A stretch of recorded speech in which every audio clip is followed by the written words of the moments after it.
Vamos lá então para a segunda aula desse nosso panorama geral sobre a história da salvação e sobre o conteúdo de uma catequese. Qualquer que seja para você, seja para ensinar, seja na paróquia, seja para os filhos, adulto, criança, adolescente, idoso, qualquer um. O tema é este e o panorama geral é o que a gente está fazendo aqui, tá bom? Então no primeiro vídeo, a gente falou especificamente sobre a história da salvação, né? Então a gente falou sobre a história da salvação, sobre quem é Deus, a gente falou sobre o que aconteceu, né? Até desde a criação, do porquê Deus criou o homem, do para que Deus criou o homem e do que o homem fez com essa liberdade que ele ganhou e onde que começou a bagunça toda na história. E aí, por causa dessa bagunça toda que foi gerada, a gente viu que Deus coloca em prática um plano de salvação. Pra quê? Pra abrir a porta do céu pra gente, né? Pra possibilitar a nossa união a Ele. Tô dando aula, Tetel. Cadê Liliane? Chegou? É Liliane? Ué, será que Liliane chegou?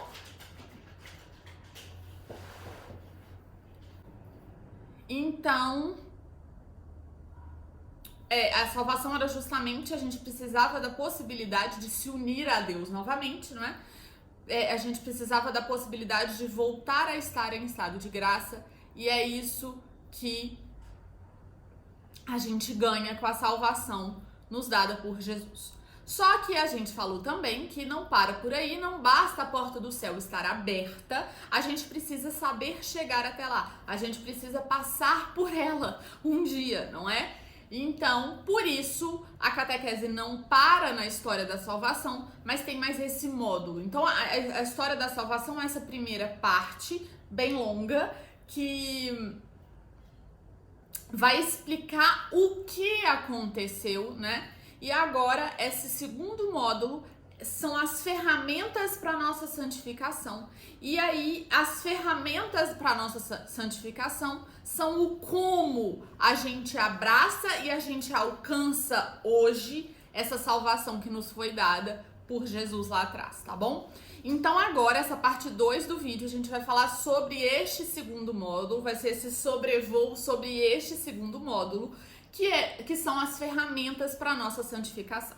Então já ficou claro que Deus nos criou por amor, mas Ele também nos criou para amar, diferente de todo o resto da criação.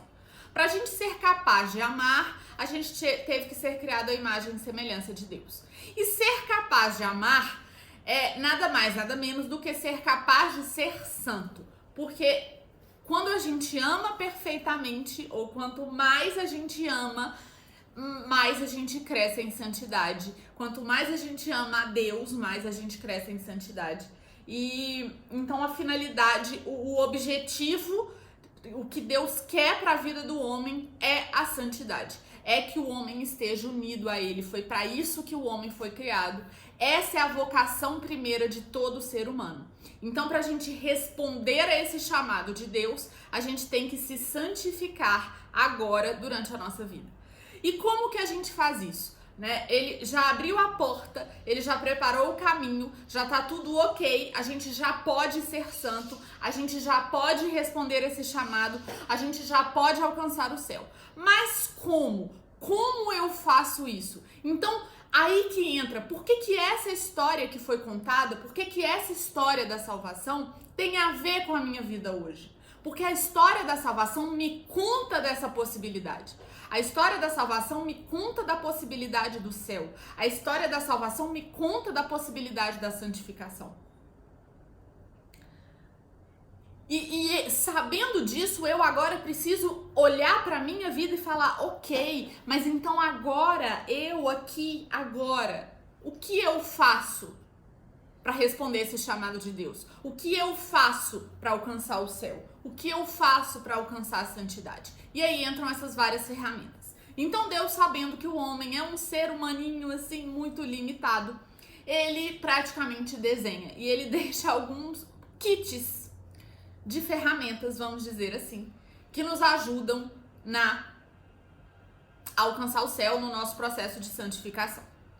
Quais ferramentas são essas? Então, este é o tema desse segundo módulo e esse também é o tema desse segundo vídeo, que eu acho que vai ficar mais curto do que o primeiro, mas, enfim, é o que é. Vamos ver, né, gente? Porque eu falo que vai ficar mais curto e quando eu vejo tem 40 minutos. Desculpa, mas é assim, é o que é. Não tem o que fazer, tá bom. Como é que funcionam esses kits? Desde quando? Então todos os kits deixados por Jesus foram deixados por Deus, foram deixados por Jesus, foram depois da ressurreição, antes da ressurreição, o que aconteceu, como é que foi isso? Então é como eu falo para os meninos. Vamos imaginar que a gente precisa escalar uma montanha. A primeira coisa que a gente precisa para escalar uma montanha é saber que montanha é essa, onde que essa montanha fica, não é? Qual que é a altura dessa montanha. Essa parte de estudo, assim, da montanha é a história da salvação. Então, com a história da salvação, eu conheço essa montanha que eu vou ter que escalar. Mas eu escalo ela, de fato, agora vivendo, né? Eu escalo ela, de fato, nessa minha caminhada aqui, nessa minha vida, que é a minha caminhada até o céu. E aí, para eu escalar uma montanha, qual a chance de eu escalar uma montanha bem alta, né? Qual a chance de eu escalar o Monte Everest sem nenhum equipamento? É um pouco difícil. No mínimo, é muito, né? Eu vou falar, olha, é impossível. Aí você vai falar, tá bom, então é muito difícil, né? Eu preciso de equipamentos. Do mesmo jeito, eu preciso de ferramentas, de equipamentos para me capacitar a escalar essa montanha da santidade. Então, a primeira parte é conhecer a montanha, a segunda parte é conhecer as ferramentas que eu tenho, tá bom? Porque essa história não é uma história alheia à minha vida, não é uma história que não diz respeito à minha vida, diz sim respeito à minha vida, porque eu conheço, através da história da salvação, a possibilidade da minha santificação, da minha união a Cristo, tá? Então, o que acontece? Quais são essas ferramentas? A revelação de Deus, a gente viu, ela se deu aos poucos, não é? Então, desde lá do Antigo Testamento, Deus se revela e ele vai se revelando aos poucos. Essa revelação, ela só se conclui, né? Ela só fica completa com Jesus, né? Com a morte e a ressurreição de Cristo. Então é com Jesus que essa revelação fica completa, mas ela dura por muitos e muitos anos. E ao longo da revelação, ele já vai fornecendo essas ferramentas. Então ele não espera pela ressurreição para oferecer ferramentas de santificação para o seu povo. Ele já entrega essas ferramentas lá atrás. Então, eu falo de 2 kits, super kits de ferramentas, né? Como se fossem 2 baús do tesouro, assim mesmo, que vão nos ajudar a escalar essa montanha, que vão nos ajudar a passar por essa porta que se abriu, que vão nos ajudar a ser santos. Quais são essas 2 ferramentas? Quais são esses 2 kits? Quais são esses 2 baús? Nos foi entregue no Antigo Testamento e o outro nos foi entregue no Novo Testamento. Então, o que acontece? Aí entra também a questão das alianças, né? No Antigo Testamento a gente vê a primeira aliança entre Deus e os homens, e no Novo Testamento a gente vê a atualização dessa aliança, né? Que é a nova e eterna aliança feita entre Deus e os homens através de Jesus Cristo. Então, se a gente for olhar as alianças, né? Se a gente for olhar esses acontecimentos, a gente vê que esses 2 kits são frutos destas alianças. Então, como fruto, como consequência dessas alianças feitas ou desta aliança, né? Porque na verdade é uma só. Como consequência desta aliança, lá atrás e agora, nos é dado tesouros, verdadeiros tesouros, que nos ajudam não só a manter essa relação com Deus, né? Mas que a tornam possível. Então, quais são esses tesouros? No Antigo Testamento, então, como fruto dessa primeira aliança feita entre Deus e os homens, a gente ganha os 10 mandamentos, a gente ganha a lei. E aqui no Novo Testamento, como fruto dessa nova e eterna aliança, né, como fruto dessa atualização dessa aliança entre Deus e os homens, por meio de Jesus Cristo, a gente ganha os sacramentos, a gente ganha a igreja. Então, a lei e a igreja. Na lei eu tenho os 10 mandamentos, na igreja eu tenho os 7 sacramentos. Então, quais são esses mandamentos? A gente vai ver isso mais pra frente, né? Mas a gente tem mandamentos sobre o nosso relacionamento com Deus, a gente tem mandamentos sobre o nosso relacionamento com o próximo. E Teodoro não vai me deixar dar aula agora, porque eu tô sozinha com ele. E ele vai ficar latindo, porque ele me vê falando sozinho, ele acha que eu tô doida, ele fica preocupado comigo, eu acho. E aí ele olha pra mim e late, tipo assim, sua louca, o que é que você tá fazendo? Então, qual que é a função da lei, né? É muito comum que a gente olhe para o Antigo Testamento e a gente pense, nossa, eu não reconheço esse Deus. Eu não reconheço o Deus do Antigo Testamento. Parece que é um Deus cruel, que é um Deus bravo, que é um Deus frio, e na verdade não é isso. A gente interpreta isso errado. Isso se dá por quê? Justamente porque no Antigo Testamento a gente vê o início da revelação. Então pouco se conhecia sobre esse Deus, né? Pouco tinha sido revelado. A revelação se dá aos poucos, do mesmo jeito que a preparação deste povo se dá aos poucos. Então é como se a didática de Deus ela mudasse conforme a revelação fosse progredindo, né? Então é por causa dessa lentidão, né, assim, dessa revelação, que essa impressão acontece, tá bom? Mas a prova disso, às vezes, até por causa disso, às vezes a gente interpreta a lei, a gente interpreta os mandamentos de uma maneira errada, de uma maneira equivocada. 1 minuto que eu vou dar um negócio pra ele aqui. Pepe. Então, por causa disso, né, às vezes por não reconhecer este Deus que hoje a gente conhece, porque hoje a gente tem acesso à revelação como um todo, a gente interpreta a lei de Deus ou os mandamentos como uma coisa passada, né? Como uma coisa antiquada, ou como uma imposição de um Deus carrasco, né? Como um castigo até de Deus. Às vezes a gente olha para a lei apenas como um não, né? Como uma negação a algo que a gente quer, e não é isso. Isso é uma visão totalmente equivocada da lei de Deus. E não é essa a finalidade da lei. Então ele já dá a lei lá atrás como cuidado, como amor. E a gente vai entender isso agora. Por quê? Gente, o homem foi criado sendo capaz de amar. O homem foi criado livre. E nem sempre a gente usa bem a nossa liberdade. E nem sempre, quase nunca, a gente ama perfeitamente. Amar perfeitamente é uma tarefa muito difícil para o homem conseguir sozinho, por ele mesmo. Por quê? Porque a gente mal sabe o que é o amor. Então, para a gente amar perfeitamente, a gente deve olhar para Deus e a gente deve enxergar, olhando para Ele, o que é o amor. Como isso não é uma tarefa muito fácil, o que ele fez? Para nos ensinar a amar. Então, vejam. Oi, amor. Vem cá comigo. Pega seu brinquedo aqui. Pega seu brinquedo. Deixa eu ver o brinquedo. Vem cá. Deita aqui, vem cá. Vem cá no colo, vem.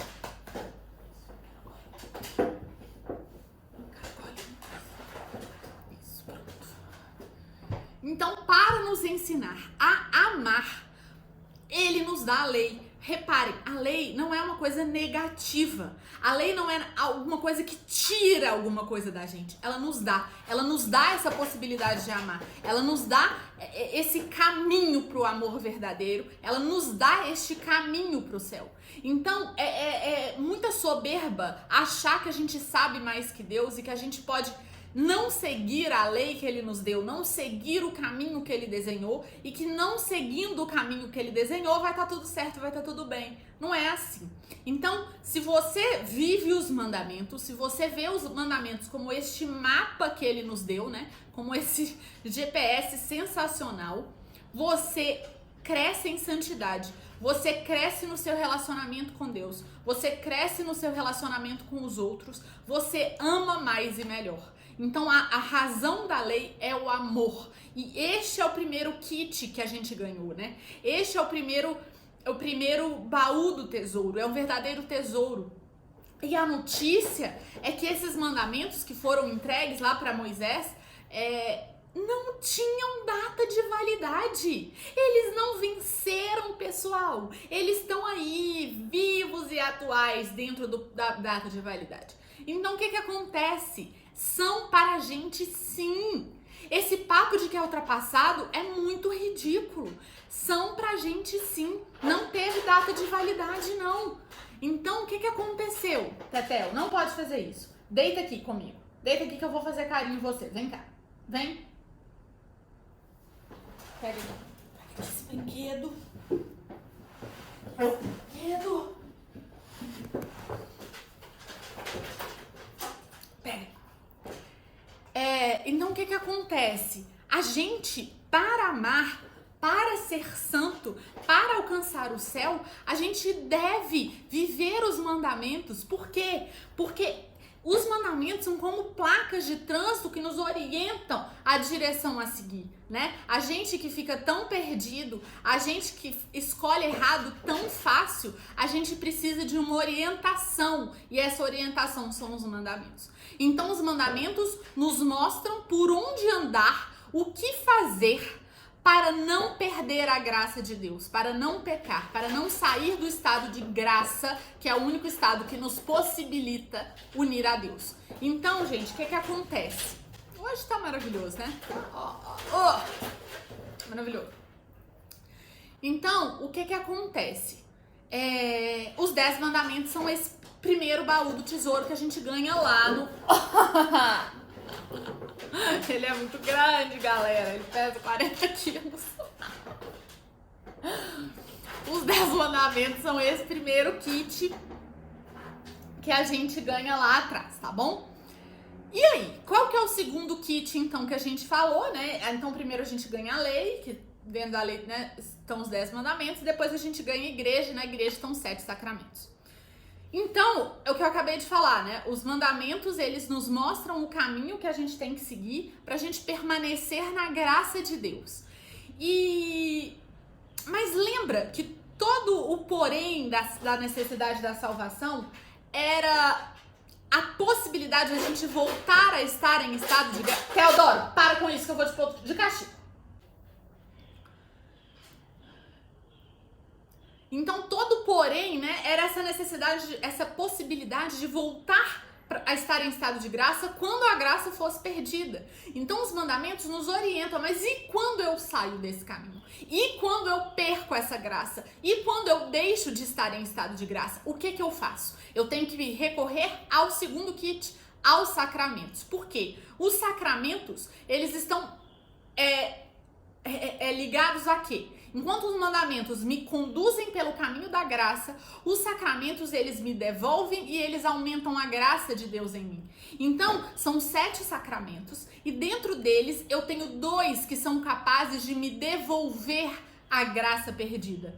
Um eu recebo uma vez só, o outro eu recebo quantas vezes eu precisar. Então, é pelos sacramentos que a gente tem esse caminho de volta à graça. É pelos sacramentos que a gente usa aquele ticket do perdão que a gente ganhou na cruz.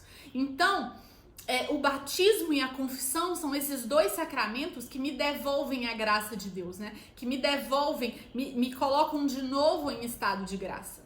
E todos os outros sacramentos, eles aumentam a graça de Deus em mim. Por isso que a gente fala que os sacramentos são canais visíveis da graça de Deus, né? São sinais visíveis da graça. Porque é através deles que eu recebo essa graça, né? Que eu volto a estar em estado de graça, que eu volto a estar na graça de Deus, ou que eu cresço em graça, que eu ganho mais graça.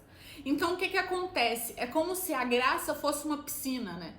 Então, 2 sacramentos me jogam lá dentro da piscina. Batismo e confissão.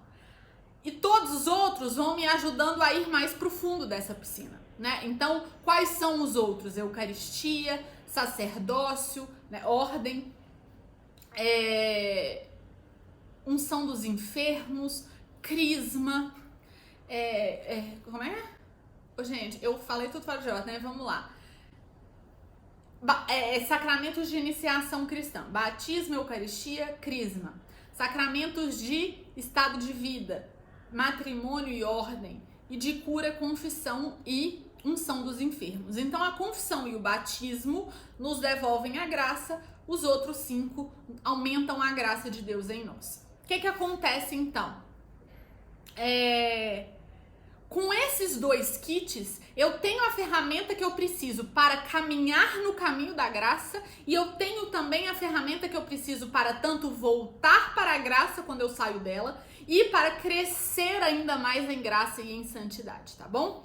Então, desses sacramentos é importante a gente aprofundar um pouco na Eucaristia e é o que a gente vai fazer mais pra frente. Mas eu quero só pincelar aqui, assim, por cima, a importância, por que apesar de ser o batismo e a confissão, os 2 sacramentos que nos devolvem a graça, por que a Eucaristia é considerada o maior de todos os 7 sacramentos? Porque a Eucaristia é o próprio Jesus. Então, para a gente entender isso, a gente volta lá atrás, na história da salvação. Quando Jesus ressuscita, lembra que eu falei que ele ainda permanece 40 dias, porque ele ainda não tinha ensinado tudo que ele tinha para ensinar, não é? Discípulos, apóstolos, muito legais, maravilhosos, meio burrinhos como todo ser humano. Então, eles ainda precisavam de muitas explicações e por isso Jesus permanece. O que aconteceu então?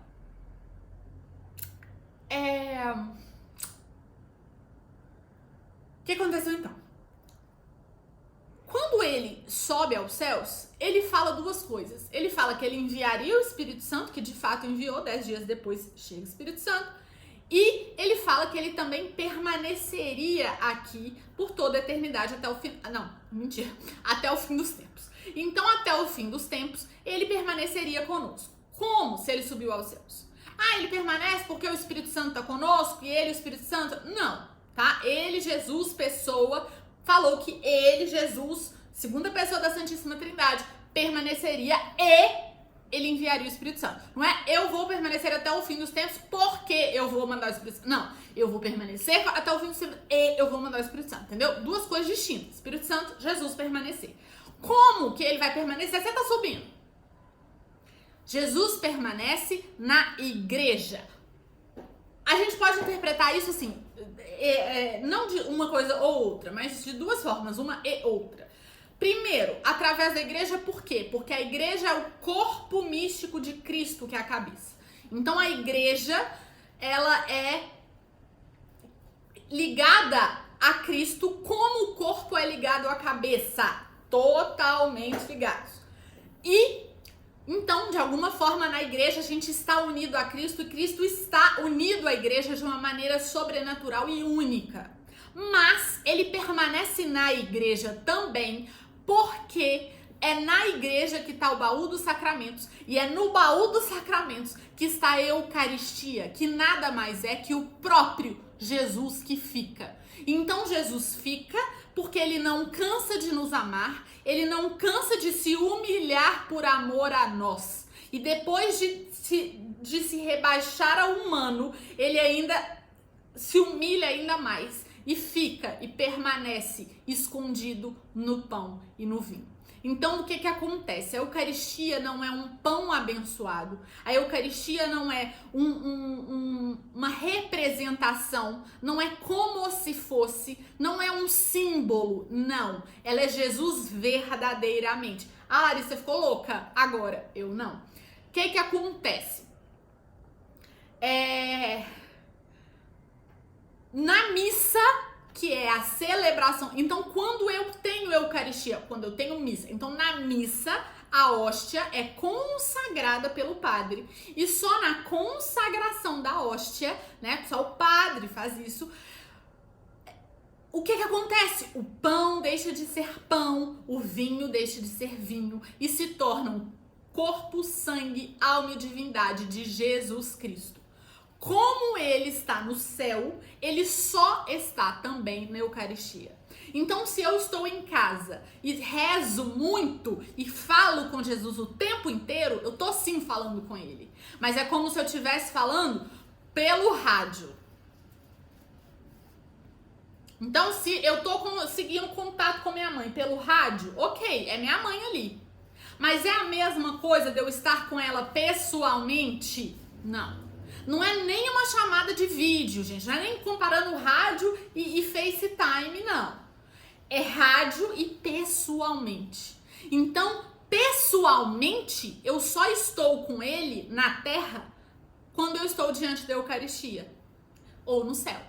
No céu, pessoalmente. Na terra, para estar pessoalmente diante dele, é diante da Eucaristia. Então, na Eucaristia, ele está por inteiro, da mesma forma que ele está no céu. Essa é a importância da Eucaristia, tá bom? É assim que ele fica, é assim que ele permanece, é assim que ele nos nutre, que ele continua a nos ensinar, que ele continua a nos alimentar, que ele continua a nos guiar, tá bom? E o que acontece? A Eucaristia, eu esqueci, eu ia falar, isso é muito raro, eu perdi meu raciocínio.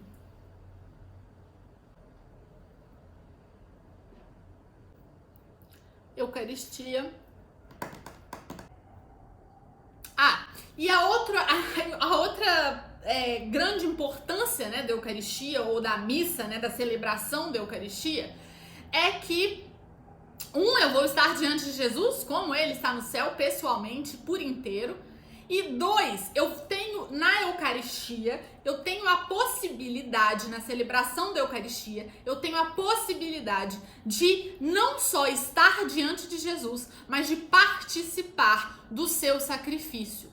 A Eucaristia, a celebração da Eucaristia, a missa, ela é a atualização do sacrifício de Jesus. Por isso a missa sozinha pode ser o eixo de uma catequese inteira, porque na missa o sacrifício de Cristo é atualizado.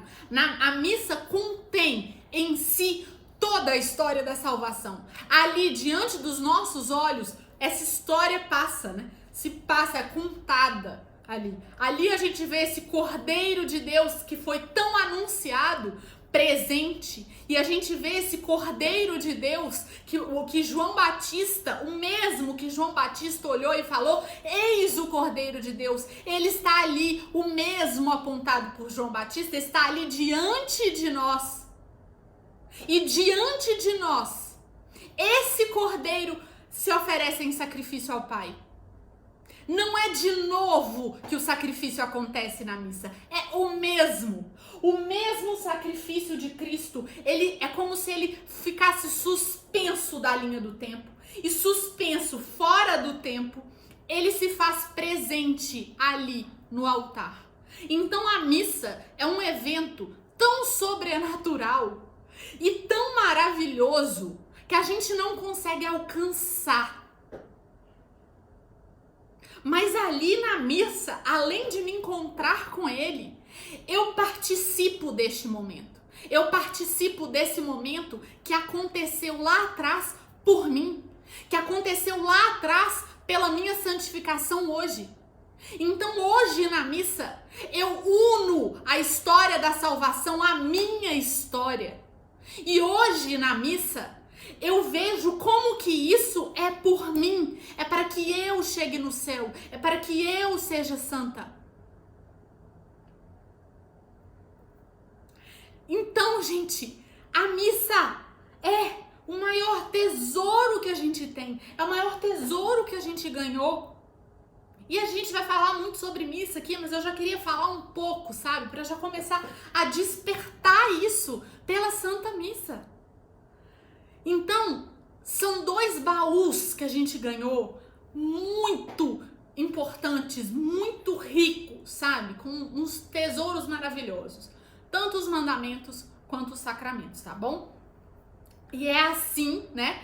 Usando disso, com todas essas ferramentas que a gente consegue se santificar. Não tem nenhum santo canonizado que não se recorreu, que não utilizou todos esses tesouros.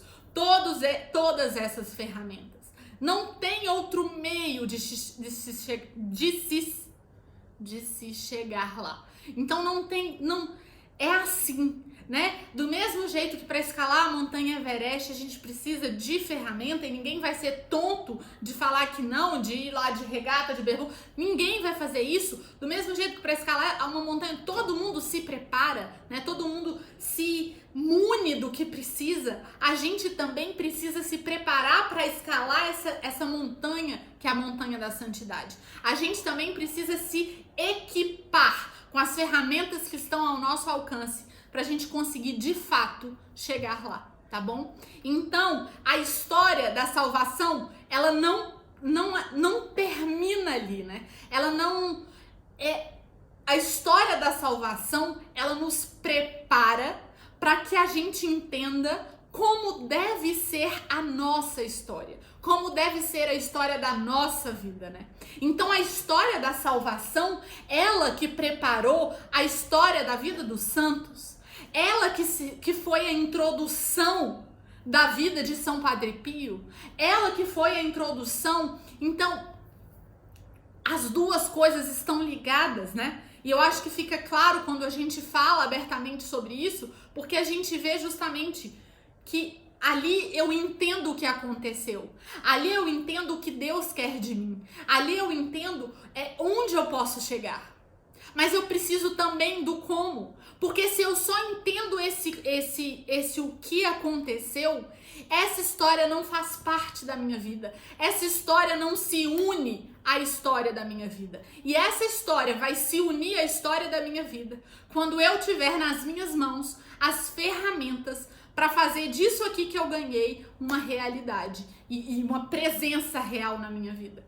Então, gente, esses dois módulos eu acho que se encaixam perfeitamente e eu acho que fica muito melhor assim e muito mais claro, muito mais fácil de guardar quando a gente separa, sabe? Quando a gente não dá os mandamentos lá atrás, sem ter falado de tudo ainda, eu não gosto. Então eu falo de Moisés lá atrás, mas eu falo da lei por alto, mas a gente entra mesmo nos mandamentos como ferramenta de santificação. Até porque os mandamentos não ficaram lá atrás. Eles ainda devem estar presentes na nossa vida hoje, né? Eles devem ser essa base, esse norte, esse guia. Então eu prefiro dessa maneira, eu acho que funciona muito bem para o entendimento e para fixação mesmo do conteúdo, tá bom? Então foi um pouco mais curta esta aula, tá bom? Eu espero que vocês gostem, assistam, curtam e compartilhem e se inscrevam no canal. Eu tô vendo porque que todo mundo que faz vídeo do YouTube fala esse saco de curto, porque realmente, gente, o povo não se inscreve não, entendeu? Gente, inscreve aí, gente, né? Curte, manda pros amigos, entendeu? Tô aqui, ó, ficando rouca. À toa, não, mentira, gente, eu tô muito grata, todo mundo muito legal comigo, tá? Tô brincando dessa parte, da parte de compartilhar, de divulgar, não tô brincando não, pode compartilhar aí, beleza? E deixa nos comentários, não gosto de falar sozinha, comentem, falem o que acharam, o que mais gostaram, o que não entenderam, dúvidas, mandem as dúvidas que eu sempre respondo as dúvidas nos comentários. Quem tiver vergonha de mandar dúvida nos comentários, manda no WhatsApp e por aí vai, no Instagram, não é? E eu respondo, tá bom? Então é isso, eu vou fazer de tudo que está ao meu alcance para gravar de novo na semana que vem, mas a vida do empreendedor não é fácil e aí a gente fica às vezes meio louca, não dá tempo nem de lavar o cabelo e aí não dá pra vir aqui sem lavar o cabelo e aí é isso, mas vai dar certo, pelo menos essa semana aí já deixei 2 aulas e acho que vai ser um tema que todo mundo vai curtir muito, porque a gente já entrou no conteúdo e é isso, fiquem com Deus, até a semana que vem, se Deus quiser. E vejo vocês no Instagram e nos comentários.